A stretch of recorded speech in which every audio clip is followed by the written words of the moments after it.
Hello and welcome to all my dear student. प्यारे बच्चों सभी को गुड मॉर्निंग। और प्यारे बच्चों हम पढ़ेंगे आज का जो हमारा प्यारा सा टॉपिक होगा इलेक्ट्रिक फ्लक्स। और इलेक्ट्रिक फ्लक्स इतना इंपॉर्टेंट टॉपिक है कि यहाँ पर जो आपकी जो इसकी सहायता से हम गॉस लॉ देखेंगे। और गॉस लॉ एक ऐसा लॉ है कि वो जो जो आपका जो हार्ड से हार्ड इलेक्ट्रिक फील्ड है ना, हार्ड सरफेसेस के लिए इलेक्ट्रिक फील्ड जो निकालना बहुत मुश्किल हो जाता है, गॉस लॉ से वहाँ बिल्कुल आसानी से निकाल सकते हो आप। तो अगर बात करेंगे इलेक्ट्रिक फ्लक्स उसका क्या फ़ायदा है, गॉस लॉ निकालने का फ़ायदा, उसका क्या फ़ायदा है, गॉस लॉ। अच्छा जी, गॉस लॉ निकालेंगे। और उससे पहले हम देखते हैं भाई जो इलेक्ट्रिक फ्लक्स है ना, आपका जो इलेक्ट्रिक फ्लक्स है वो किससे डिनोट होगा, वो डिनोट होगा सर फाई से। किससे होगा, फाई से। तो कुछ बातें करेंगे इलेक्ट्रिक फ्लक्स से पहले, क्योंकि जो मेन जो इम्पोर्टेंट फंडा है ना वो किससे क्लियर होगा, जैसे आप क्या क्या रिक्वायरमेंट रहने वाली है। जैसे तो प्यारे बच्चों यहाँ पर जो फाई से डिनोट करेंगे हम, फाई ई भी बोल सकते हो इसको, क्या, फाई ई इलेक्ट्रिक फ्लक्स। तो यहाँ पर ये जो है आपका इलेक्ट्रिक फ्लक्स है, फाई ई से इसको आप डिनोट कर सकते हो। अब जो इसके अंदर जो मेन जो इम्पोर्टेंट पॉइंट है ना, जो इलेक्ट्रिक फ्लक्स से देखो आपका जो एप्लीकेशन रहने वाली है, यहाँ से पढ़ेंगे हम गॉस लॉ। क्या पढ़ेंगे भाई, गॉस लॉ। अच्छा जी, ठीक है।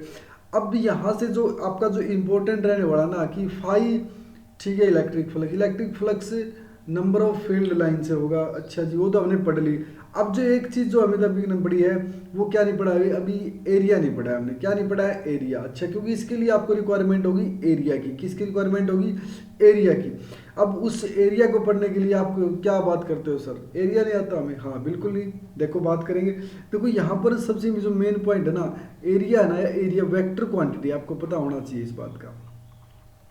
अगर नहीं पता है तो आप अभी सुन लो आराम से। एरिया क्या, आपका वेक्टर क्वांटिटी, तो उसको हम एरिया वेक्टर भी बोल सकते हैं। कैसे है वेक्टर क्वांटिटी, बात करते हैं। देखो सबसे पहले अगर मैं आपके सामने देखो एक्स वाई जेड एक्सिस बनाता हूँ, ठीक है। जैसे आपने कहा ये एक्स एक्सिस है, ये वाई एक्सिस है और ये जेड एक्सिस है, ठीक है। तो यहाँ पर अगर मैं देखता हूँ भाई, मैंने यहाँ पर कोई रेक्टेंगल या कोई भी स्क्वायर लिया है और उसकी साइड ए है और इसका जो मेजरमेंट किया है मैंने कहा है ये ए बी सी और डी है प्यारे बच्चों, ठीक है, ए बी सी और डी है। अब इस पॉइंट को समझना, इसका एरिया आप कैसे निकालोगे, सर क्या कमाल करते हो, स्क्वायर है तो आप कहोगे इसका जो एरिया आएगा ना वो ए इंटू ए आ जाएगा, मतलब ए स्क्वायर आ जाएगा, ठीक है। अब दूसरी बात, ये तो आपने निकाला एरिया, इसको मैं दूसरा ऐसे भी लिख सकता हूँ ना, एरिया है जो A B cross B C, क्या लिख सकते हैं भाई, बिल्कुल लिख सकते हैं, ठीक है, A B cross B C. अच्छा जी, तो यहाँ से समझने की कोशिश करना, जो ये ए बी के पास डायरेक्शन है क्या, बिल्कुल है, बी सी के पास डायरेक्शन है क्या, बिल्कुल है। अब जो ए क्रॉस बी है ना, A B cross B C, ये किसकी डायरेक्शन देगा, ये आप कहेगा ये सर ये एरिया देगा। अच्छा, ये एरिया देगा और एरिया भी क्या है, अपने आप में वेक्टर क्वांटिटी है। कैसे, आपको पता है कि A B cross B C, अगर वेक्टर क्वांटिटी की बात करो ना, A B cross B C दोनों के आपस में परपेंडिकुलर है, दोनों के आपस में देखो A B cross B C दोनों के आपस में परपेंडिकुलर है। तो ये तीसरे परपेंडिकुलर में क्या देगा, एरिया की डायरेक्शन देगा, मतलब तीनों आपस में क्या रहेंगे, म्यूचुअली परपेंडिकुलर रहेंगे। ए बी और बी सी आपस में परपेंडिकुलर हैं तो ये एरिया के भी क्या रहने वाले हैं, परपेंडिकुलर रहने वाले हैं। तो अगर यहाँ से मैं बात करता हूँ, जो आपका जो एरिया हुआ ना, तो यहाँ से अगर एरिया की बात करते हैं तो ए इंटू ए साइन 90 डिग्री बोल सकते हो आप, और साइन 90 डिग्री का मतलब ये हो जाएगा ए स्क्वायर। ये डॉट प्रोडक्ट है, ये क्या है, क्रॉस प्रोडक्ट, डॉट नहीं क्रॉस प्रोडक्ट, ठीक है। अब इससे समझने का प्रयास करना आप, जो साइन 90 डिग्री लिया, ठीक है, ये इसी का सॉल्यूशन है, A B cross B C 90 degree. अच्छा जी, ए इंटू ए 90 डिग्री, अच्छा ये भी मामला है। हाँ, तो तभी यहाँ पर ए स्क्वायर आया था। अब जो मामला है ना कि भाई एरिया की जो डायरेक्शन होगी ना वो क्या होगी, परपेंडिकुलर टू, देखो यहाँ से परपेंडिकुलर रहने वाली है भाई, किसकी, परपेंडिकुलर टू प्लेन, ठीक है, परपेंडिकुलर टू प्लेन, कौन से प्लेन के, जहां से हमने एरिया निकाला है। आप कहोगे कि सर कौन सी बात कर रहे हो आप, हाँ जी, perpendicular to plane of A and B, यहां पर देखना of A B and B C, जो ए बी और बी सी का जो प्लेन है ना, ए बी बी सी का जो प्लेन है, जैसे एक्स वाई प्लेन है, वो क्या है, एक्स वाई प्लेन है। अच्छा जी, तो इसका फंडा ये हुआ कि जो परपेंडिकुलर है ना, अच्छा तो इसका मतलब वो जेड डायरेक्शन में होने वाली है। तो एरिया की जो डायरेक्शन है ना, डायरेक्शन ऑफ एरिया, जो डायरेक्शन ऑफ एरिया की है ना, वो आपकी जेड डायरेक्शन में होने वाली है। क्यों? क्योंकि X Y Z mutually perpendicular होते हैं। अब म्यूचुअली परपेंडिकुलर में एक्स और वाई तो अपने आप में परपेंडिकुलर है, तो इन दोनों के परपेंडिकुलर जेड एक्सिस है। तो जो एरिया की डायरेक्शन रहने वाली है ना, वो जेड डायरेक्शन में रहने वाली है। तो आप बोल सकते हो कि जो एरिया आया है ना आपका, आपने कहा एरिया क्या आया है, ए स्क्वायर। क्या आया एरिया? ध्यान से देखो भाई, एरिया जो आया आपका वो ए स्क्वायर आया, लेकिन डायरेक्शन क्या है, या तो उसकी के कैप या फिर और ए स्क्वायर है वो माइनस ऑफ के कैप रहने वाली। तो बस ये पॉइंट ध्यान में रखना, एरिया की जो डायरेक्शन रहने वाली है, या तो आप कहोगे कि जो के कैप, या कहोगे आप इसके परपेंडिकुलर, दोनों के क्या परपेंडिकुलर, तो वो पॉजिटिव के कैप भी हो सकती है, वो नेगेटिव के कैप भी हो सकती है। इस पॉइंट को आप क्लियरली ध्यान से देखें, क्योंकि ये इंपॉर्टेंट पॉइंट है। ये तो आपने जैसे कि मान के चले भाई ट्रायंगल लिया, या कोई मतलब क्या नाम है, स्क्वायर लिया है, अगर कोई भी और सरफेस ले लेते हैं, जैसे आप बात करते हैं कोई और सरफेस की, तब देखते हैं। देखो एक सेकंड, यही देखते हैं भाई, जैसे मान के चलते हैं भैया, मैंने कोई और सरफेस लिया, ये लेते हैं भाई,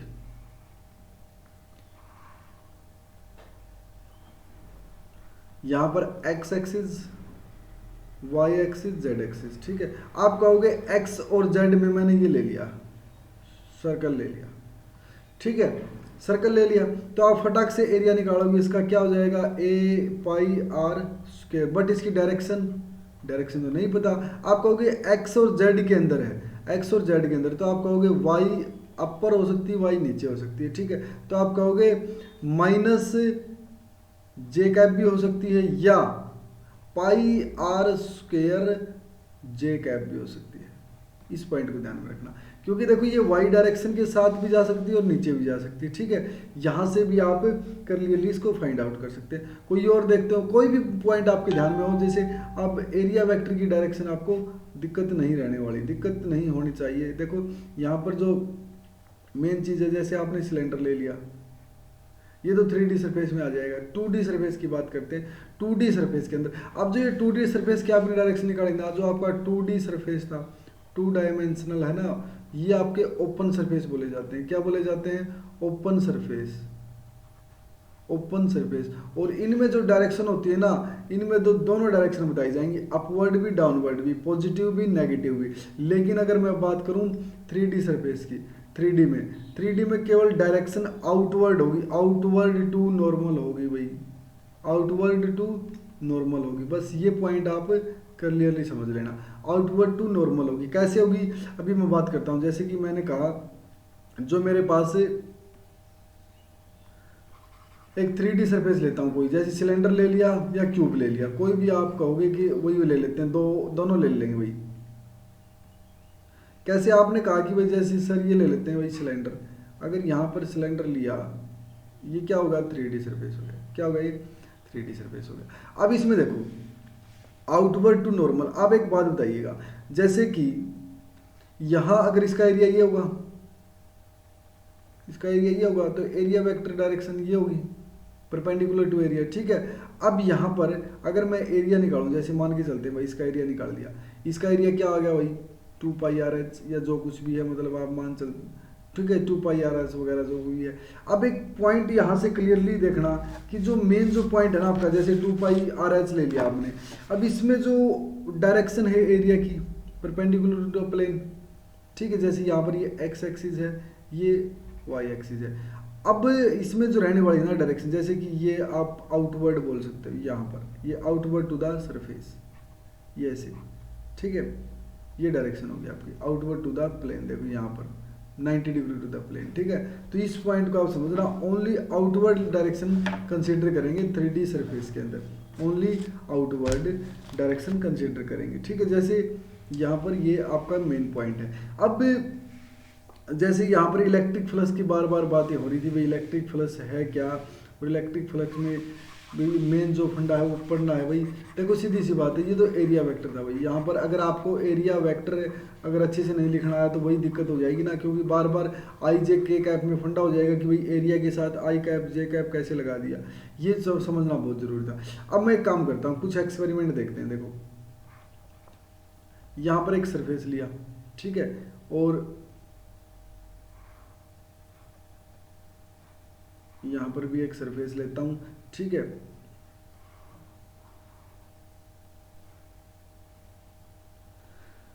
अब क्या मामला क्या है, देखो जैसे यहाँ पर मैंने इलेक्ट्रिक फील्ड लाइंस पास की नॉर्मल टू द सरफेस, ये ध्यान रखना भाई, ठीक है। यहाँ से भी इलेक्ट्रिक फील्ड लाइंस पास करता हूँ,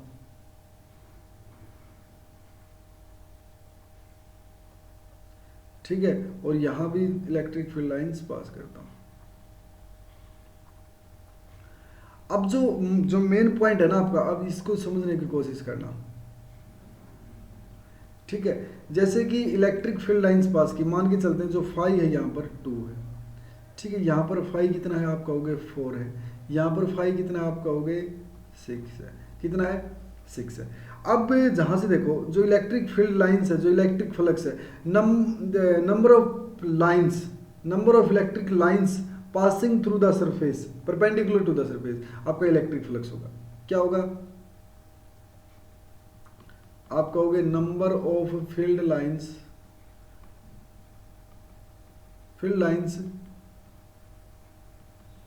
पासिंग द सरफेस परपेंडिकुलरली, ठीक है। परपेंडिकुलरली जितनी लाइन आपकी पास करेंगी ना सरफेस के अंदर, वही आपका क्या होगा इलेक्ट्रिक फ्लक्स होगा। अच्छा जी, तो यहाँ पर देखो, यहाँ पर 2 लाइन पास कर रही थी, अच्छा ठीक है, यहाँ पर 2 लाइन पास कर रही थी, यहाँ पर 4 लाइन पास कर रही, यहाँ पर 6 लाइन पास कर रही, ठीक है जी। तो इसका मतलब ये हुआ, अगर आपने देखा जो आपका जो फाई है ना, फाई वो मतलब आप नंबर ऑफ लाइंस पास कर रहे हो, या आप कहोगे कि भाई वो तो मतलब आपका क्या है, जितना ज़्यादा इलेक्ट्रिक फ्लक्स होगा ना उतना ही क्या होगा ज़्यादा, मतलब इलेक्ट्रिक फील्ड ज़्यादा हुआ, इलेक्ट्रिक लाइंस ज़्यादा होगी ना, तो आपका जो फ्लक्स है वो ज़्यादा रहने वाला है। दूसरी बात, जितना ज़्यादा एरिया हुआ ना, देखो यहाँ एरिया ज़्यादा है ना, तो नंबर ऑफ लाइन ज़्यादा आई, यहाँ पर एरिया कम है, यहाँ पर एरिया कम है, तो आप कहोगे एरिया भी जितना ज़्यादा है ना वो क्या हो जाएगा आपका इलेक्ट्रिक लाइंस हो जाएगी, ठीक है। ये मेन फंडा है। आप कहोगे जो फाई है ना आपका, फाई वो क्या है E इंटू ए है भाई।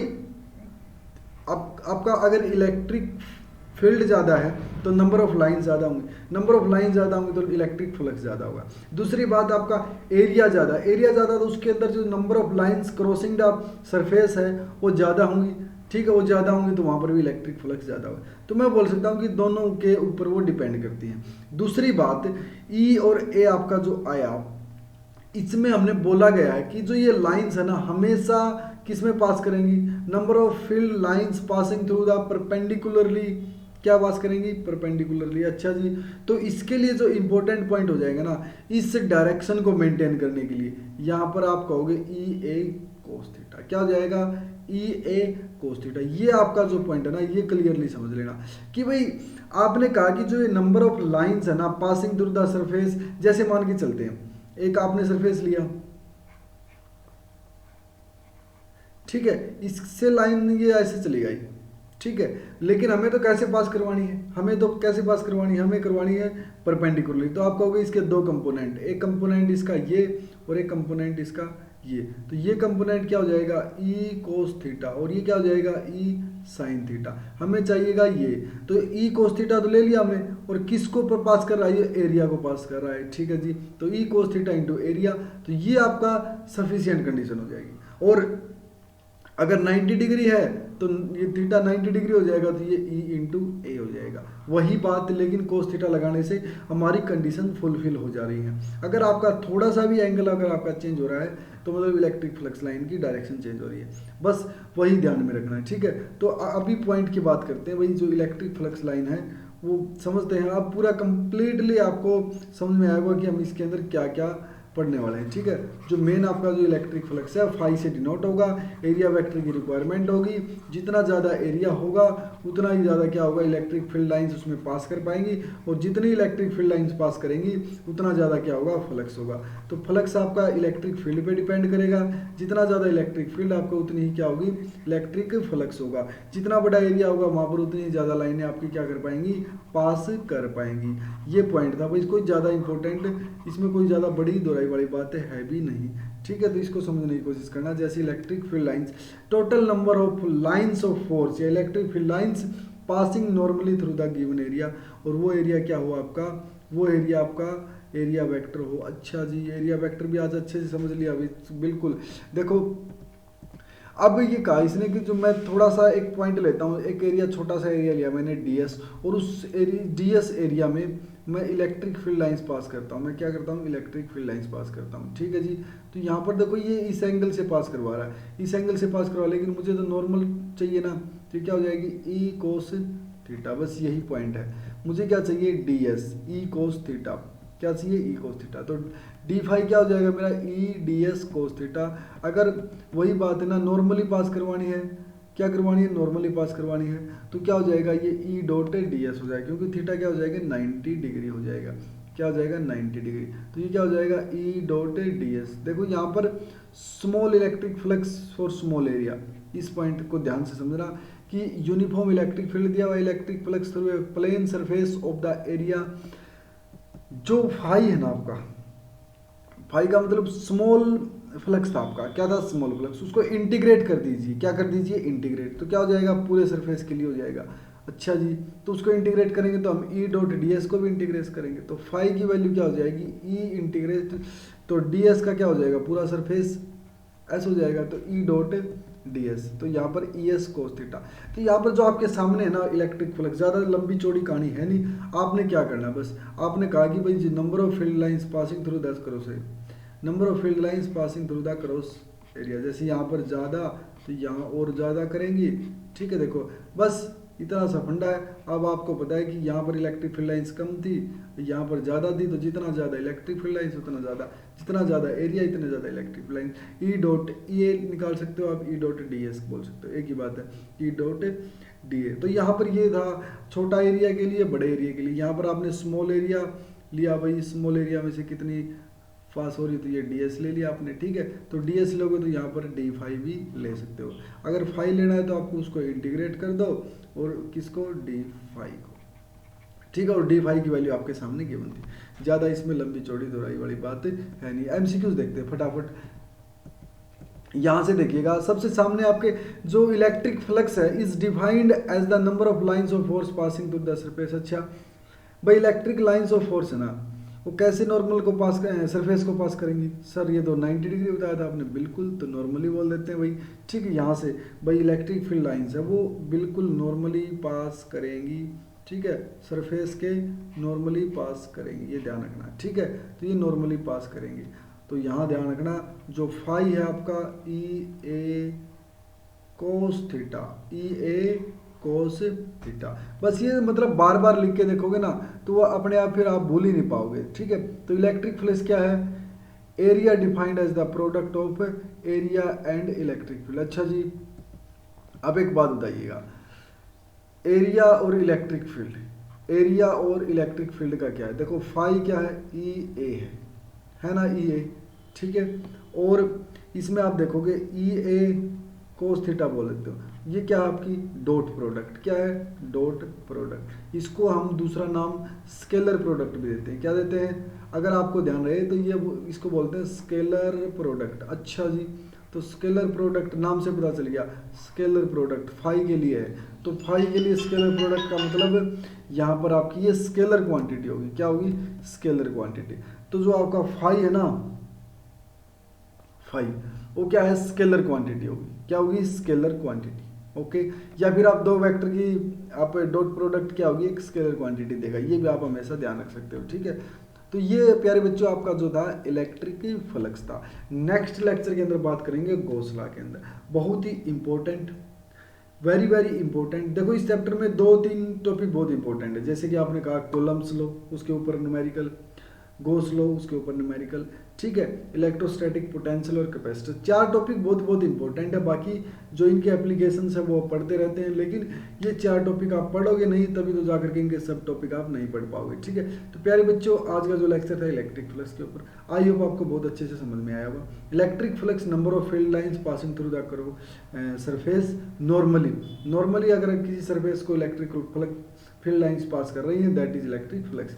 तो प्यारे बच्चों, मिलते हैं नेक्स्ट लेक्चर के अंदर। किसी बच्चे ने अभी तक चैनल को सब्सक्राइब नहीं किया है तो चैनल को सब्सक्राइब कर लो, ताकि आने वाली वीडियोस का आपको नोटिफिकेशन मिलती रहे। तो मिलते हैं नेक्स्ट लेक्चर के अंदर, तब तक के लिए बहुत बहुत धन्यवाद। Thank you.